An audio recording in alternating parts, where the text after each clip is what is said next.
All right. I don't know if I'm going to piss people off with this or not, but you know what? Who gives a fuck? So I'm going to go ahead and start with recording this one. So, is traveling bourgeois? I'm going to say mostly it's a yes. I'm going to say mostly it's a yes. Comrade Stalin, of course, was very careful. It's like, he saw it more as, what was the phrase? Cosmopolitan. It created an idea of cosmopolitanism. Now, of course, um, in many people's eyes, they see the word cosmopolitanism as basically just another form of anti-Semitism, basically. Oh, because Jews just get to travel around this and that, and to a point, he was correct. But anyway, we're not gonna get into that. What I will say though is traveling, in my opinion, especially traveling in the United States, does not open your mind. It doesn't, make you see different. It doesn't have you see other cultures, this and that. Is that traveling ruins cultures, and that ultimately people just, is that you have communities that were somewhat interesting and whatnot, but because people traveled there a lot, they work their culture around the tourism industry, and it fucks people up. Look at Cuba nowadays. Cuba now, of course, allowing private property, and it is a tourist location, and so they get money, they get U.S. dollars, so that they can feed the economy in Cuba. A lot of lefties don't like to talk about that, but it's the truth. Or you think about Branson, Missouri. This is a place that pretty much didn't exist, but now Branson, Missouri is like boomer central for all their favorite folks like Tony Orlando. Knock three times on the pipe if you want, or what like I said. Twice on the pipe. That's it. Twice on the pipe. Ding ding. If you won't, let me go or whatever. Like somewhat like that song. But anyway, um, I'm accepting my boomerness every day. But I think travel in general is bourgeois. Travel simply creates travel industries, and it creates places that are just for travelers to go, right? So, I mean, you look at the huge industry of, traveling for, let's say, like the Grand Canyon. They have the big old cafeteria. They've got the various museums. It's like, in general, look, I'll be honest with you. Museums, I'm going to be honest with you. Museums are for either young kids or they're for old folks to reminisce. I'm going to be honest with you. I don't say that in a bad way or, like I say, to hate on anyone else, but in general, that's what they're for. And they're there for propaganda purposes. So they have the World War II Museum down in New Orleans. I remember I saw it before Katrina, and it was nice enough, but things are left out, and you could probably find more cool Nazi stuff in like smaller museums, such as the one in Abilene. But I would say, let me put it this way: traveling to other countries is bourgeois. Traveling to somewhere within 300 miles of your home may not be as bourgeois. I'll put it that way. I think that traveling to, like I say, I think traveling within the United States, though, generally speaking, is a pointless exercise unless you had to. All right. It's a pointless exercise because we've created this sort of monoculture, where it's just like, oh, there's another Starbucks, or oh, McDonald's, or oh, whatever. There are regional things, sure. It's like, yeah, there may be like a Papados or something like that, that you don't see everywhere. But it's like, generally speaking, as like Jim Gaffigan said, because I am a boomer. He's just like, basically you travel just so you can eat stuff, so you can eat different stuff. Like, where are we going to eat? you know, a lot of the cases that is the case. When you're a younger guy in your 20s and 30s, you go to travel because you want to smash. I mean, let's be honest, right? It's like a white guy that is 25 years old does not go down to New Orleans because he wants to see, because he wants to, you know, see the rich culture and stuff like that. No, he came there to, he came there for the French Quarter. He went there to go fuck somebody. Come on. Or you don't go to Thailand for any reason, really. I don't hate the Thai, but I don't hate Thai people, but it's just like, come on, man. If you're a 20-something-year-old white guy, you're going to Thailand for a reason. I'll put it that way. Whether it's to smash, to have, transgender surgery, or the third one I'm not going to discuss, but you can fill in the blanks yourself. Read between the lines, kids. Like I say, I don't hate traveling inherently, but I think that traveling isn't what it used to be. And I really don't think traveling is really that interesting, Like I said, I went up to Lawton, Oklahoma. It's about a little less than an hour drive, going across state lines, and you see the casinos and shit like that. But it's like we only went there because their Sam's Club is the one that has Ozarka water. They have the bigger Ozarka bottles. Ozarka is sold all over the country, and of course they didn't have it. I don't see that as traveling. Some people will cope and think that is traveling, but no, that's to get like free shit. There are people who think that going across the river to hit the casino, like Kiowa or something like that, just basically cross the river and down the road is is their way to travel. But I mean, realistically, no, that's just a day trip. Like I say, I really don't see.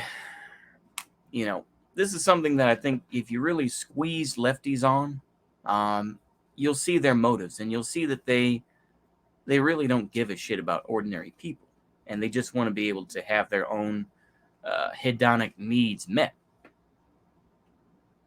Is they want to be able to travel to, San Francisco for all the demonic shit that goes on, all the gay pride parades and shit like that. And, that's something that if you hear a lot of lefties, they'll just talk endlessly about travel. It's like, well, do you think travel is cringe? Do you think it's bad for the environment? Oh, well, if you take the train, or, ethical consumption, and, oh, there's no ethical consumption under capitalism. All this, I mean, to me, I'm an old man. I wish I had gotten the chance to travel. I'll be honest with you. I'll be dead honest with you. But you know what? I'm an old man now. And so it wouldn't matter anyway. It's like for me, I couldn't wait to leave Lawton, Oklahoma, because Lawton, Oklahoma is a sad place. Not to say the place that I live is some, Shangri-La or some city on the hill, beacon on the hill. No, absolutely not. Plenty of problems.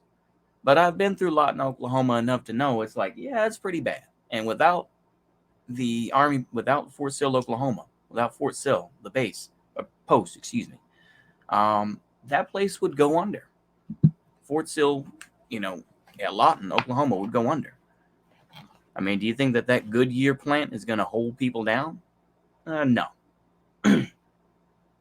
All those poor souls who work at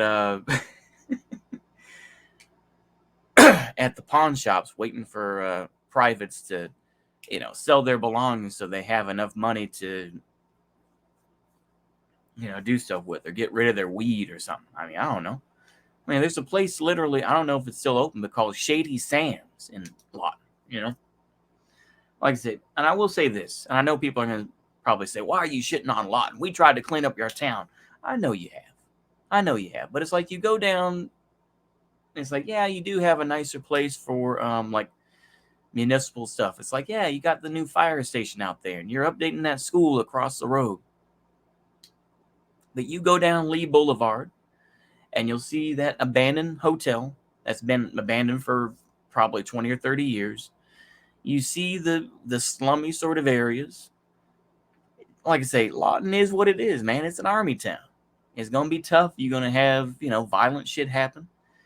You go to that Goodwill. You go to that Goodwill right next to Brahms there. I think on I want to say Sheridan, but I could be wrong. But it's still the hood. You can go ahead and neaten it up all you want to. It's still the hood. Just because you get a new, it's the same thing even in my town. It's like they put in a newer, I think Family Dollar on the edge of the hood. There's the railroad tracks, and that's kind of like the edge of the hood. There's this place that used to be like a swap meet or something like that, or like a military surplus place.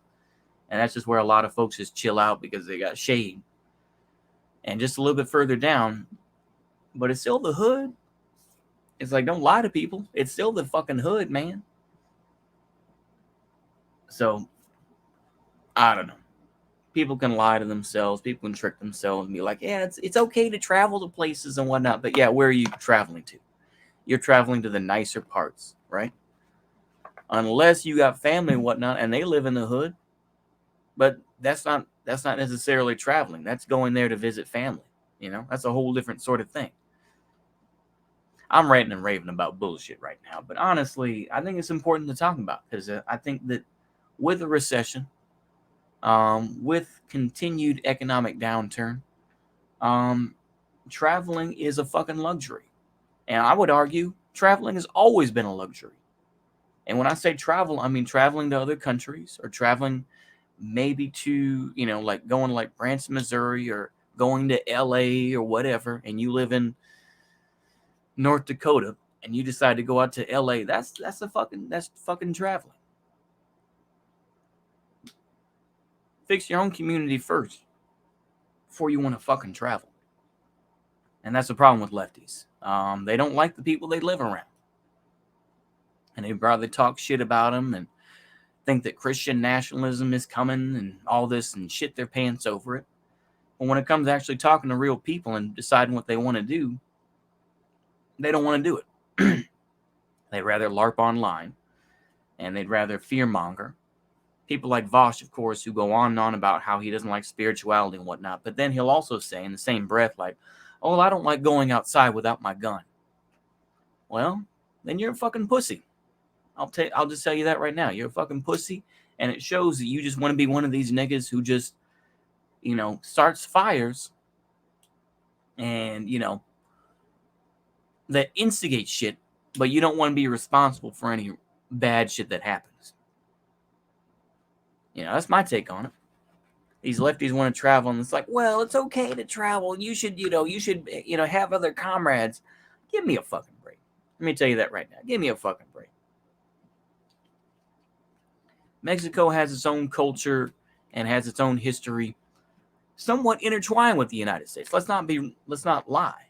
But I would say,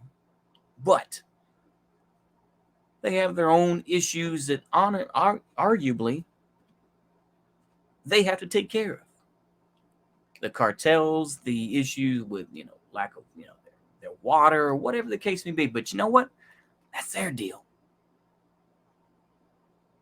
And I think once the United States does collapse, it will allow a lot of Mexican nationals to go in and be like, you know what? We're going to clean things up. And maybe Mexico isn't as bad as people say. But that's the American view of things. It's like, yeah, we got bad shit going on here. We got gang culture everywhere. And it may be just as bad, maybe even worse than actual cartel shit. Man, I've been ranting and raving for damn near 15 minutes over some bullshit. But man, I'll tell you this, is if you want to travel, go for it. I'm not going to stop you. What I will say, though, is realizing what you're traveling for. Are you a young nigga traveling because you want to get some pussy and because it's not, local shit? That's why dudes in the 50s and 60s used to go to Tijuana. They wanted to go get high and go get pussy. But anyway, Just realizing why you're doing it. Are you doing it as a young guy getting pussy? Are you doing it to reminisce about the past and go see Tony Orlando in Branson, Missouri? I'm pretty sure he's in, there. You want to go to LA because you think that you're going to become the next, I was going to say Britney Spears, but I'm like, you don't really want to do that. That you think that you're going to be the next movie star or the next pop singer or whatever, right? So I think that's all I got. Hopefully y'all enjoyed that. See you later. Goodbye.